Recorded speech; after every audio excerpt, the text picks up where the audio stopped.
What happened? He followed after his flesh. He went and got in the heathen woman. But she was good to his flesh. Delilah. Why is that written, men in here? All men in here, why was that written? It's written for our learning. You mess with us, she'll get you, poke your eyes out. You wind up blind, Pastor Hill saying, you'll be grinding at the mill like a mule. Do y'all see? Let me tell you why the things of every word in here is important. The things aforetime were written for our what? Learning. History steady repeats itself. There is no new devil. Ain't no new devil. Is it? It's no new devil. His tricks ain't changed. Ain't nothing changed about his tricks. What changes? No, it's just people. Same old tricks, same old everything. He just, one generation died, another generation come up. So why is this written for our learning? If you face with the same thing now, you got a record to go back and see the consequences of what happened. So everybody understand where we're at on Judges. Now, the next one inserted in there is the book of Ruth.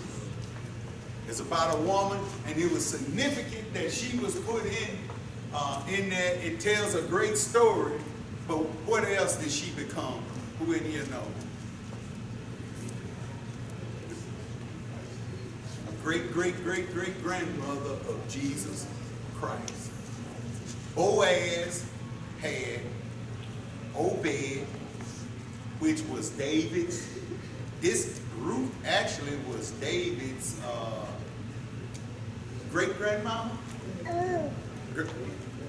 Yeah, David's grandmama, because they had Obed, I believe. She was either his grandmama or great-grandmama. But her story is in there. And what do we learn, ladies, from the book of Ruth? What lady can tell me why in the book of Ruth, what you can learn from the book of Ruth?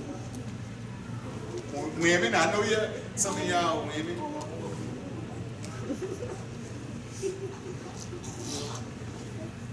Huh?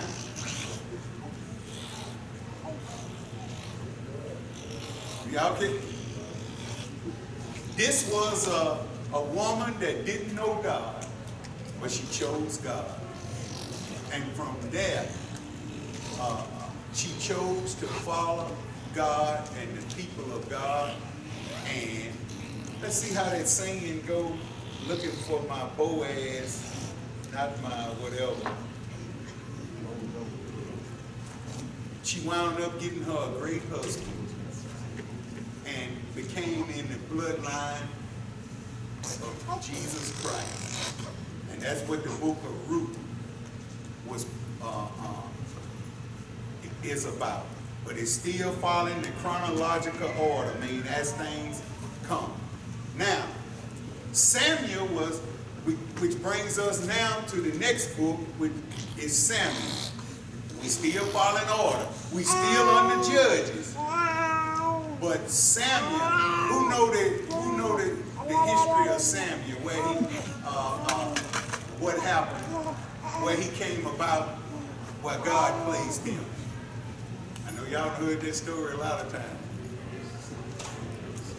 It was in Sunday school. His mama couldn't have no kids. And she prayed and said, Lord, if you give me a child, I will give him back to you. And Samuel became a judge. Now, in the original writing, Samuel wasn't a one book. but they decided to divide it in half to make it 1st and 2nd Samuel. Samuel was actually a judge, but it was getting ready to switch over to a new order now. And what was that? God was king, and he placed men as judges over his people. God was king, he placed men as judges, right? So now it's getting ready to switch. Samuel was actually a judge. But what did the people want? And this is the start of what we would call a monarchy, where one person ruled. But God was king, and he gave men under him to do. But why did they want a king? They wanted to be like other nations. And Samuel was the one given the task of trying to convince them. So now this is where kings started. All of this is in the history. If y'all reading in order now, they still following each other. They still following each other. Okay. Samuel's job was to convince them not to